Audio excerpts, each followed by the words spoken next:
CPNS kan susah ya. Susah gila bro, nggak masuk akal. Temen gua 3 kali ikut kagak keterima-terima. Bini gua 2 kali ikut gagal.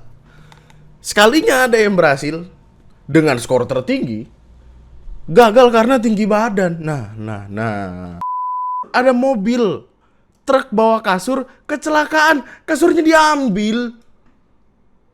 Allahu Akbar.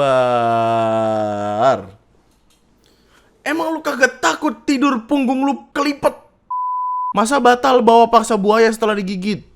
Humas Cimory bilang, mereka bilang itu bukan keluarga. Tadi awalnya keluarganya, sekarang bukan. Maksudnya gimana? Setelah gigit, oh beda nih, beda gitu. Masih berubah pikiran cepet banget.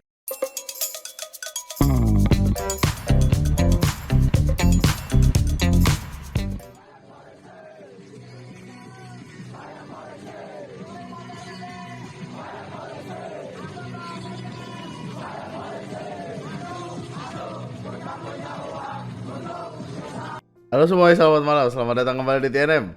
Selamat datang kembali di video lainnya, dimana kita akan ngomongin tentang apa-apa yang sedang kocak dan aneh yang terjadi di negara kita tercinta ini. Ngomongin tentang Sukatani ya. Perguliran perkaranya tuh cepet sekali men. Ketika sesuatunya diniatkan untuk gua nggak tahu diniatkan atau enggak, tapi kayak awalnya underground, kemudian tiba-tiba ada sesuatu terjadi dengan niatan untuk menghilangkan si lagu tersebut. Riak-riaknya malah kedengeran, malah jadi soundtrack setiap demo bro. Percaya gue itu ntar ke depannya, yakin gue. Gue ngerasa chill ngebawa perkara ini karena Bapak Mahfud MD bahkan ikut bersuara dan bilang kalau nggak apa-apa. Harusnya Sukatani nggak perlu minta maaf. Mantap Bapak Mahfud MD, mantap. Bapak aja Pak harusnya Pak yang jadi. Kasusnya bergulir cukup panjang by the way, cukup lama, cukup cepet tapi sempat ada bantahan yang bilang kalau Sukatani diamankan dan diintimidasi, katanya nggak ada. Terus setelah itu Kapolri sebut tidak masalah dengan lagu Sukatani, bayar, katanya tidak apa-apa. Terus, lanjutannya Sukatani mengklarifikasi dan ngasih ucapan terima kasih, kayak mengucapkan banyak-banyak terima kasih atas dukungan dan doa yang diberikan oleh semua pihak selama beberapa hari ini. Kami sangat menghargai solidaritas dari kawan-kawan sehingga membuat kami tetap kuat. Kami juga ingin mengabarkan bahwa kondisi kami sudah membaik dan berada pada ruang yang lebih aman. Dan kelanjutannya, ya. Kapolri tawarkan band Sukatani jadi duta Polri. Let's go. You raise me up so I can touch the mountain. Ya, mantap. Gua nggak tahu ini jadi atau enggak, tapi mantap. Udah ya kasusnya itu ya. By the way, jadi ada sebuah video, sebenarnya ini video lama, tapi video ini memperlihatkan bagaimana Damkar membantu masyarakat untuk menangkap preman. Jadi ceritanya ini sebenarnya datang dari Februari 15 lalu. Jadi ada Damkar yang biasanya ngurusin kebakaran rumah, gedung, pabrik apa segala macem, bercerita kalau ada laporan dari seorang penjual nasi goreng bahwa telah terjadi pengeroyokan yang dilakukan kepada 2 pemalak di dekat kantor. Jadi ada 2 orang malak digebukin warga. Tukang nasi goreng lapor ke Damkar. Terus anggota langsung meluncur dan mengamankan 2 orang yang dikeroyok. Setelah diinterogasi, kedua orang yang dikeroyok warga adalah pelaku pemalakan di dekat SPBU. Malak-malak. Yang malak ini mencoba melarikan diri waktu didatengin sama orang yang dirampas HP-nya, di mana orang yang rampas HP-nya ini ngebawa teman-temannya. Oke. Dipukulin babuk-babuk 18 tahun dan 24 tahun. Akhirnya ditangkap, kemudian diserahkan ke Polsek Ungaran. Oke. Mantap, Bro. Ditangkap memalak kocak. Langsung ditangkap bro, langsung OTW jalan Wiwiudar. Mantap Satpol PP dan Damkar. Ketik 1 di kolom komentar di bawah untuk menaikkan anggaran Damkar. Karena selain yang kayak gini, ternyata Damkar sampai ada di titik di mana mereka menjadi konselor pernikahan, menjadi mediator pernikahan, bro. Kejadian sendiri terjadi di Semarang tanggal 15 Februari. Kronologi kejadiannya ada seorang wanita yang menjadi korban KDRT. Tidak melapor ke polisi tetapi justru mengadu ke petugas damkar. Kejadian sendiri terjadi di Semarang, di mana wanita tersebut datang ke kantor damkar dengan kondisi wajah memar dan menangis, mengaku dipukul suaminya. Petugas damkar kemudian mendatangkan sang suami dan meminta penjelasan tentang kenapa suaminya melakukan itu. Kata suaminya, penyebab cekcok itu karena suaminya terbakar api cemburu. Suaminya yang dilaporkan memukul istrinya tersebut cemburu oleh istrinya yang dekat dengan lelaki lain, sehingga terjadi keributan. Yang dilakukan damkar akhirnya setelah memintai keterangan kiri dan kanan, akhirnya diberikan nasihat. Sang suami mengakui perbuatannya dan berjanji tidak akan mengulanginya lagi. Kasus berakhir dengan mediasi tanpa melibatkan pihak kepolisian. Itu bro. Ketik satu. Mukul salah bapak. Bapak nggak boleh mukul istri. Dan istri, gue nggak tahu sih ini. Karena kalau mukul udah pasti salah ya. Tapi kan kalau perkara istrinya dekat sama cowok lain atau enggak kan itu perlu penelusuran lebih lanjut gitu. Tapi kayak, ya untung ke damkar. Dan fenomena ini, ada kalimatnya. Dan fenomena ini sering terjadi. Fenomena damkar menangani kasus non kebakaran sering terjadi. Berapa banyak listnya? Banyak banget. Terakhir kita dengar damkar ngusir setan kan. Hal ini menunjukkan bahwa masyarakat melihat damkar sebagai instansi yang responsif dan siap membantu dalam berbagai situasi darurat.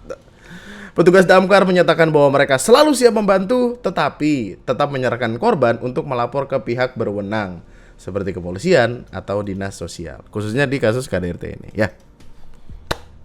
Mantap, let's go. Mari kita ke bahasan perkara yang sudah gue simpan dan ingin gue tunjukkan ke lu. Yang pertama, peraih skor tertinggi di Jawa Tengah gagal jadi PNS karena tinggi badan kurang 0,5 cm. Jadi gini,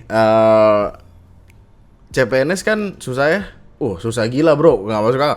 Temen gua 3 kali ikut, kagak keterima-terima. Bini gua 2 kali ikut, gagal. Sekalinya ada yang berhasil dengan skor tertinggi, gagal karena tinggi badan. Sebenarnya gini. Kita biar nggak yang marah-marah doang gitu, biar kita cari tahu lebih lanjut. Jadi Tri Cahyaningsih, warga desa Penggung, Kecamatan Boyolali, Jawa Tengah, itu join CPNS di Kementerian Hukum dan Hak Asasi Manusia atau Kemenkumham Jawa Tengah. Penyebab kegagalannya adalah karena tingginya kurang 0,5 cm tadi. Tinggi badan minimal yang diperlukan untuk posisi yang dia daftar, which is penjaga tahanan dan pemeriksa keimigrasian pemula, syaratnya untuk pria minimal 163, sedangkan wanita minimal 158 cm. Mbak ini tingginya 157,5. Selisih 0,5 cm, oke. Padahal seleksi kompetensi dasar atau SKD-nya 476, tertinggi se-Jawa Tengah tahun 2024. Ibu 2 anak ini hanya bisa pasrah gugur di tes kesehatan karena tinggi badannya kurang. Sebenarnya perkara ini sendiri itu sudah sempat, gue benci banget ketika gue terkesan membela pemerintah ya. Tapi sempat ada berita lain. Kemenkumham itu sempat menurunkan persyaratan tinggi badan pada formasi SLTA atau sederajat sebanyak 2 cm dari tahun 2023 ke tahun 2024. Jadi minimalnya awalnya tinggi badan perempuan itu seharusnya 160. Tapi udah diturunin jadi 158. Sayangnya mbaknya yang ini hanya 157,5. Jadinya nggak berhasil. Dan mungkin karena ini kita lagi bicara Kementerian Hukum dan HAM ya, jadinya tidak boleh nih. Maksudnya sekecil apapun, kalau misalkan memang tidak sesuai dengan syarat dan ketentuan yang berlaku, mungkin tidak diperbolehkan. Karena balik lagi ini Kementerian Hukum dan HAM gitu. Maksudnya kan emang kalau misalkan sesuatunya ada aturannya kan nggak bisa diganti-ganti kan, kayak kalau emang tingginya belum oke ya nggak boleh masuk. Kalau umurnya belum cukup ya harusnya.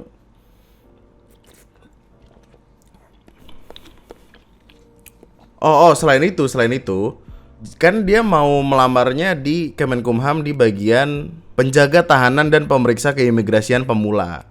Jadi ketakutannya mungkin, dan ini bukan mungkin sih, emang ada di salah satu artikel tapi gue lupa yang mana. Tapi kayak minimal tinggi badan ini diperlukan supaya apa? Supaya kalau semisal sewaktu-waktu menghadapi orang, kan kita lagi bicara ini lagi di tempat yang tahanan-tahanan atau berbau hukum atau apa, takutnya dengan tinggi yang tidak cukup nantinya tidak bisa menangkap penjahat, ya gitulah, sederhananya gitulah. Penjahat bisa lolos atau apa gitu-gitu. Pekerjaan yang berkaitan dengan keamanan, contohnya para penjaga tahanan membutuhkan kondisi fisik tertentu agar dapat melaksanakan tugasnya. Sehingga tinggi dan berat badan menjadi salah satu faktor yang dilihat dari pelamar CPNS gitu. Cuman ya menurut gua nggak tahu gimana lu ngelihatnya ya. Tapi there must be a way nggak sih? Maksudnya apakah ini harus direvisi atau enggak? Ya ini keputusannya, maksudnya peraturan hukumnya bukan gue yang bikin, bukan lu yang bikin, tapi kan ini panitia dan orang kementeriannya yang bikin dong. Maksudnya, masa lu mau melepaskan orang dengan nilai tertinggi yang notabene punya potensi dan pintar? Kalau selamanya kita lebih milih yang tinggian dikit daripada yang pinternya banyak, ya. Jadi apa? Gue nggak tahu sih. Gue nggak tahu apakah gue ngelihatnya jadi bias karena ngelihat berita yang ini atau gimana. Gue nggak tahu.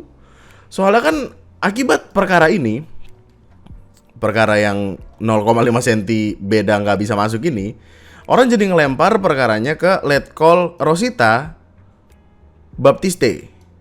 Ini perkaranya, beritanya beliau ini udah lama banget. Jadi ceritanya Letkol Rosita ini nggak bisa untuk join Polwan di Indonesia karena masalah tinggi badan yang kurang. Tapi kemudian pergi ke Amerika Serikat, berkarir di sana dan sekarang jadi perwira. Berarti di US sana orang nggak ngeliat tinggi badan dong. Berarti yang dipikirkan apa? Kecerdikan dan lari cepat. Gua nggak tahu, soalnya di kolom komentar banyak yang bilang larinya lebih lincah lah gitu apa segala macam. Bule-bule kan larinya jauh, kita lincah gitu kan, mereka kakinya panjang, kalau kita kan lincah set gitu. Jadi Letkol gokil bro, dan bisa gitu, nggak ada. Tapi ya menurut lo aja dulu nih gimana? Maksudnya apakah tinggi badan sepenting itu kah? Atau ya gua mungkin tetap akan bilang sesuai dengan omongan Doski ya. Sesuai dengan omongan orang Kemenkumhamnya, kami pastikan tes kesehatan berjalan tanpa kecurangan karena dilakukan oleh orang-orang profesional sehingga hasil tes kesehatan termasuk tinggi badan valid dan dapat dipercaya. Gue nggak tahu pada akhirnya nanti akan ada pergantian aturan lagi atau enggak, tapi kalimat terakhirnya sih dari ibunya bilang akan tetap mencoba di kemudian hari. Jadi ya good luck. Mungkin bisa dicari ya CPNS di tempat yang lain gitu. Dan untuk kawan-kawanku yang mau join CPNS, let's go. Kalau lu mau ke Kemenkumham, pastikan tinggi lu cukup ya. Dicek dulu syarat-syaratnya. Yuk, yang lain. Nah, tolong untuk lari lebih cepat agar bisa mengamankan orang-orang gini. Masya Allah, Allahu Akbar, Gusti Pangeran. Baru bro, kekencengan mikrofon gua. Kemarin nih kita baru ngomongin perkara Bali, di mana di Bali ada minyak jatuh dibantuin dipinggirin, ikan jatuh dibantuin dipinggirin. Tiba-tiba langsung keluar di tempat lain ada kasur, ada mobil truk bawa kasur, kecelakaan, kasurnya diambil. Allahu Akbar. Emang lu kagak takut tidur punggung lu kelipet? Lu disumpahin sama yang punya kasur. Ya Allah, kasihan banget bro. Kenceng ini. Sampai kemana-mana. Sempatnya diambilin. Allahumma, ya Allah, Gusti mental maling. Gue udah kehabisan akal. Gue udah nggak tahu mau ngomong gaya apa lagi, Meng. Buat kayak gini, kayak nggak bisa gue. Nggak, apa lagi yang pasti diomongin? Stres semua. Astagfirullahaladzim, batur kena musibah. Parah. Astagfirullahaladzim. Enggak bisa bro, enggak. Selama ada orang-orang ini akan selalu ada koruptor, betul. Karena koruptor mewakili apa yang tidak bisa dilakukan oleh rakyatnya. Nah, ya. Kejadian sendiri terjadi di Tol Cipularang arah Jakarta. Kecelakaannya di sini sih cuman state-nya ada kecelakaan truk pengangkut kasur mengalami kecelakaan dalam kondisi terbalik. Masalahnya kita harus apa ya? Masa kita mendoakan agar mereka kaya terus kayak bisa beli kasur sendiri? Bagaimana mendoakannya? Masa semoga mereka mendapatkan king coil, tapi dengan cara king coil jatuh dari langit sedipan-dipannya dar gitu. Aneh banget. Kita ke bahasan lain aja deh. Ada hubungannya dengan hewan. Jadi gini. Perkara ini sebenarnya ramenya tuh di Facebook, rame bangetnya di Facebook. Kemungkinan besar ya karena sudah ada Facebook Pro, jadi banyak orang berlomba-lomba naikin perkara ini karena perkaranya kalau dipikir-pikir juga cukup aneh. Jadi kejadiannya sendiri terjadi di Makassar. Kurang lebih keramaiannya itu ada di tanggal 17 sampai 19 Februari kemarin. Awal mulanya adalah di sana tuh kondisinya lagi banjir. Ketika banjir itu tiba-tiba ditemukan ada buaya. Nah, buayanya sendiri karena takut mencelakakan warga kan, akhirnya dievakuasi, dibawalah ke Cimoryland, Makassar. Setelah buayanya dibawa untuk katakanlah dievakuasi, diselamatkan atau apa, banyak warga yang berkumpul dan ramai. Ramainya adalah mereka ada yang mengaku sebagai keluarga dari buaya tersebut, ingin buaya tersebut dikembalikan. Sampai ada di titik dimana pada kesurupan. Kesurupan buaya.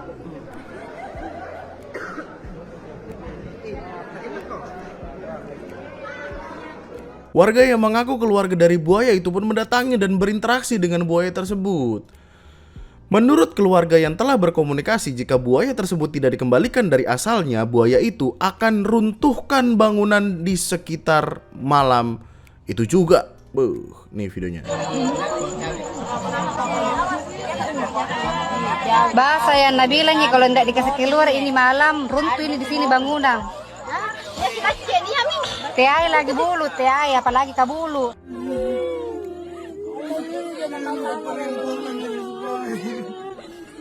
Nangis, beneran nangis.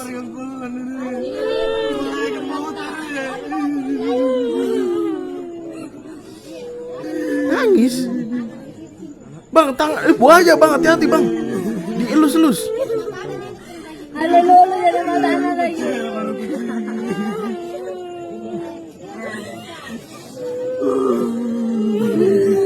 Oh, ini ketika diselamatkannya nih, ditaruhnya di sini.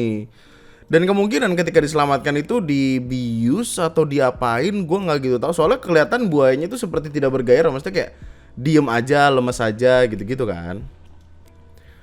Ingat gue ada satu video lain deh, ada video lain di mana ada yang teriak-teriak gitu loh pokoknya, teriak-teriak yang kayak rame.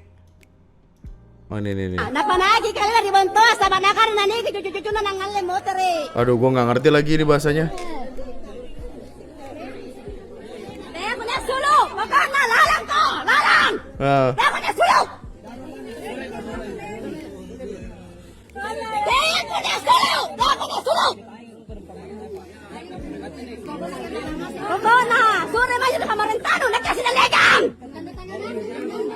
Oh ya bener-bener yang teriak-teriak minta keluar men, minta dikeluarin.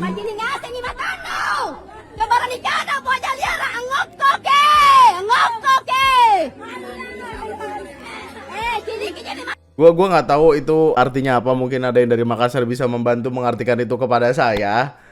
Tapi yang saya dengar ibu ini berteriak-teriak, intinya ingin minta agar buayanya dikeluarkan lah, sederhana gitulah ya. Seharusnya gitulah ya. Nah terus, aduh, videonya tentu tidak bisa gue play di sini karena berbahaya. Akan gue taruh linknya di deskripsi. Jadi intinya ada di satu titik di mana ada kakek-kakek gitu mencoba mendekati dan berinteraksi dengan buaya tersebut. Bukan cuma berinteraksi, tapi sampai ada di titik di mana memberikan seperti sesajen. Nah, ini sesajen atau makanan. Terus kayak sempet pengen disuapin pisang. Pisang, buaya mana ya makan pisang?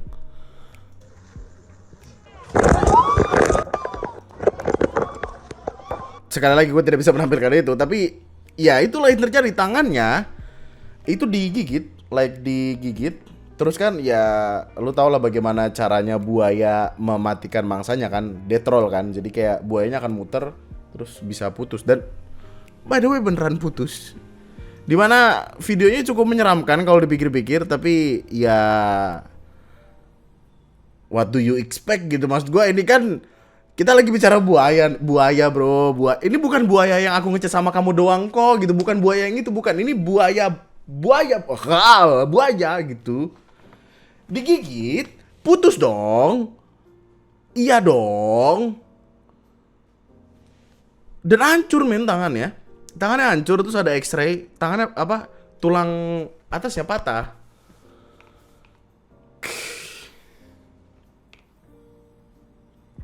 Setelah dicari tahu lagi, ternyata kakek-kakek ini bukanlah orang yang disebut sebagai keluarga dari buaya tersebut. Jadi kan ada orang yang mengaku-ngaku keluarga dari buaya tersebut. Terus orang yang mengaku-ngaku ini memanggil orang lain yang mungkin disebutnya pawang buaya atau apalah itu, gue nggak paham. Dan yang jadi korban adalah ya orang yang dipanggil itu. Tidak ditanggung BPJS. Gue gak tahu kenapa ya, tapi mungkin gue gak mau spekulasi banyak. Tapi intinya tidak ditanggung BPJS. Dimana biaya operasinya 40 juta, gak sanggup bayar. Akhirnya kakeknya pulang ke rumah lagi. Terus mempertanyakan siapa yang mau tanggung jawab kalau udah kayak gini. Korban ini cuma mau membantu. Bagi semua yang merasa keluarganya itu buaya, tanggung jawab Maki. Kacacat kita tangan orangnya gara-gara keinginan tak jemput neneknya, padahal aman di sana. Padahal aman aja di sana. Luka begini gak ditanggung BPJS, muncullah keluarganya, tanggung jawab lah. Patah bro. Kepletek gitu. Buset, serem banget. Terus gue akan bertanya-tanya, kenapa orang-orang ini bersikap dan mengakui kalau ini adalah keluarganya. Terus ketemu satu artikel yang sepertinya menjelaskan itu semua. Artikelnya sih lebih tepatnya ke marah-marah ya. Keyakinan warga ngaku keluarga buaya antang menyimpang dari agama. Ada dulu kita punya cerita, kenapa ada yang mengatakan keturunan buaya. Katanya ada perempuan yang mandi di sungai tidak pakai celana. Akhirnya masuklah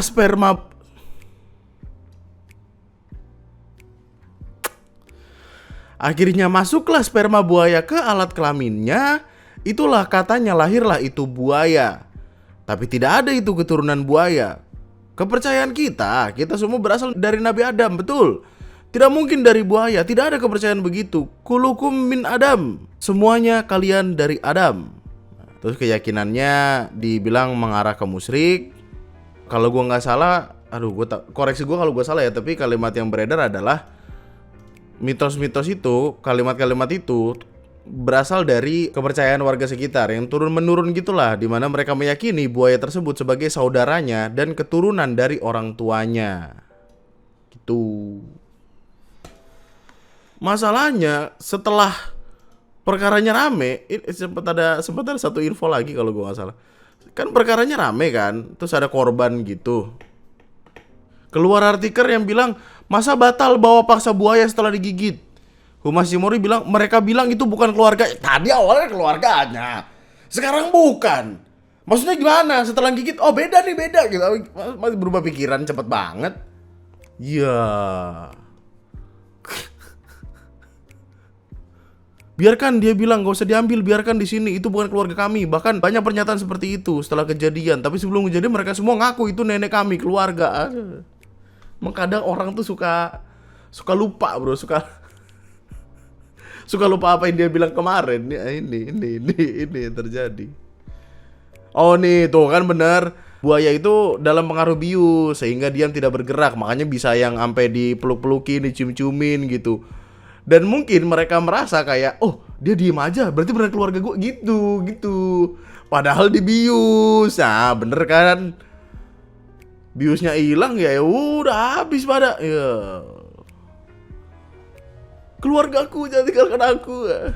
Aku tadi cuma ngemut, enak ngemut. Makan tuh keluarga, tiba-tiba bukan keluarga. Cepet banget kata gue, dimasukin ke kakak, tiba-tiba dikeluarin lagi ya. Lanjut bahasan lain. Oh, masih tentang binatang, masih tentang hewan. 6 hari lalu ada sebuah perkara dari Taman Safari Bogor. Ada orang-orang yang keluar dari mobil di mana jelas padahal ada tulisannya dilarang keluar dari mobil. Untuk apa nggak tahu, tapi mereka chill aja, bro. Tuh kan. Taman Safari dikata kampung halaman sendiri.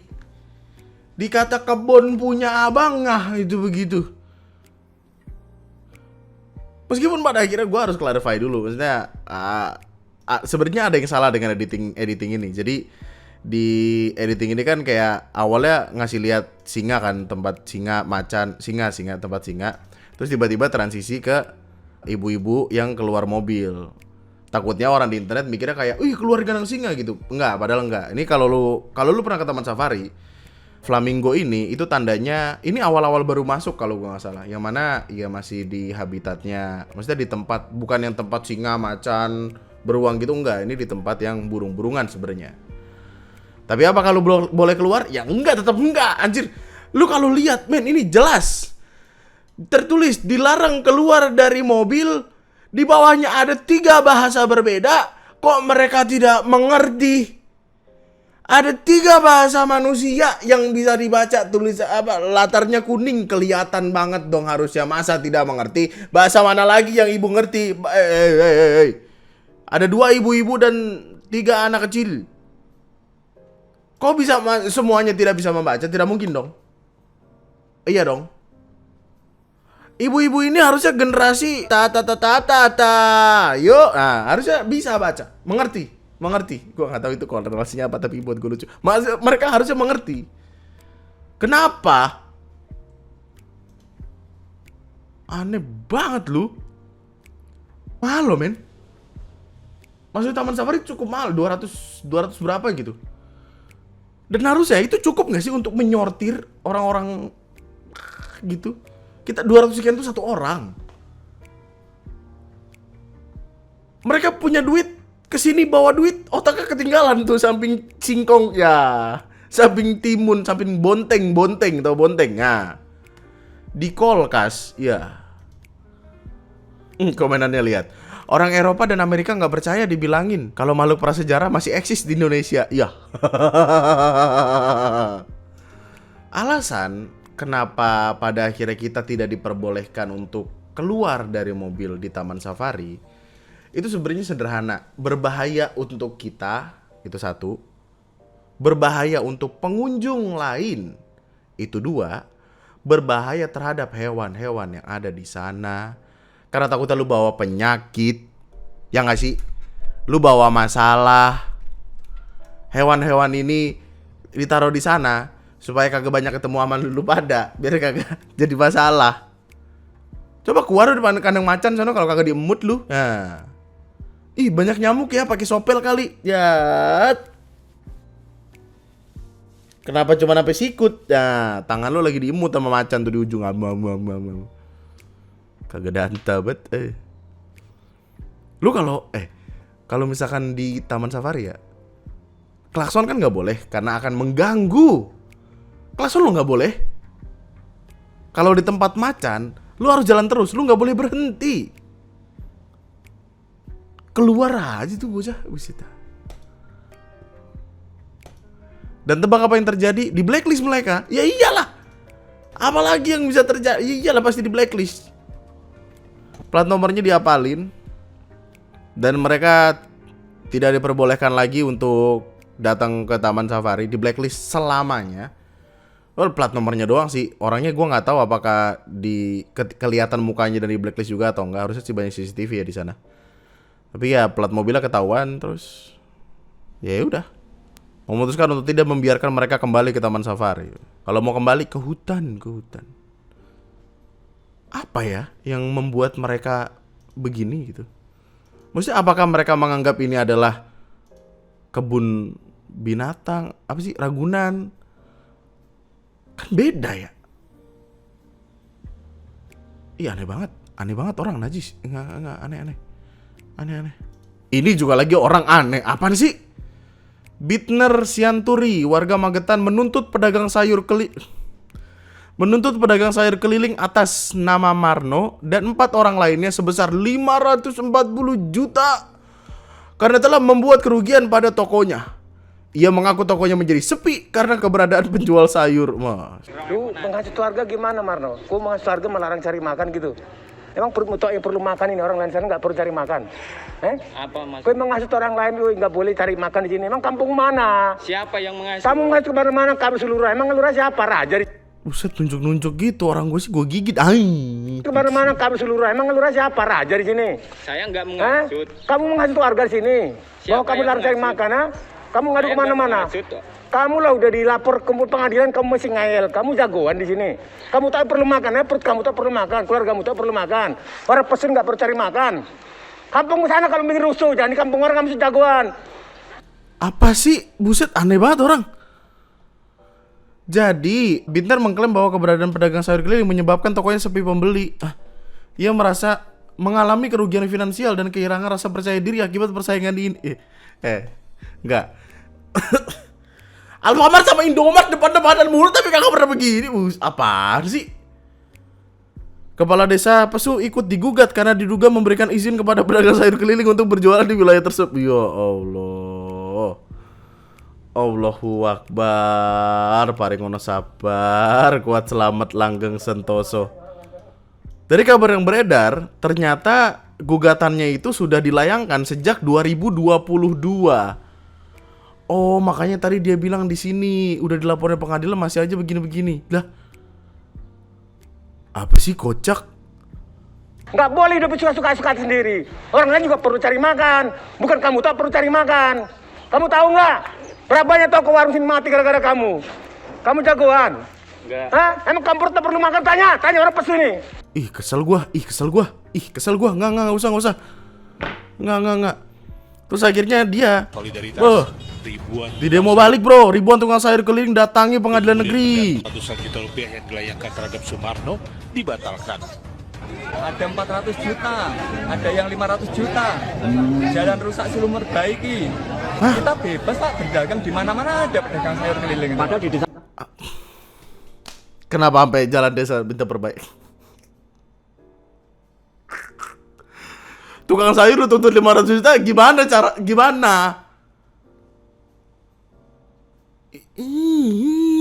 Aneh banget dah. Gue pengen boker bro. Gue pengen boker sumpah. Ngeliat kelakuannya mulus gue. Pokoknya setelah mediasi akhirnya Doski memutuskan untuk mencabut gugatan tersebut. Kenapa gak dari awal? Alasan pencabutan tidak dijelaskan secara rinci. Terus pencabutan gugatan udah selesai. Aduh mulus banget. Kasus ini menarik perhatian publik dan memicu perdebatan tentang persaingan usaha antar pedagang keliling dan pemilik toko tetap. Kalau kalah saing, inovasi dong. Promo-promo apa kek? Atau mungkin gimana ya? Gue pribadi percaya kalau memang ada pasarnya tersendiri. Tapi gue sih meragukan. Takutnya emang karena kelakuannya sendiri jadi nggak laku kan, kita nggak tahu. Maksudnya tadi dari artikel yang gue baca, salah satu alasan kenapa tukang sayur kelilingnya diminati karena ke depan rumahnya. Dan banyak di sana orang tua yang udah sepuh yang tidak bisa berjalan jauh. Inovasi apa kek? Drive thru apa kek? Pengen boker gua. Mules banget.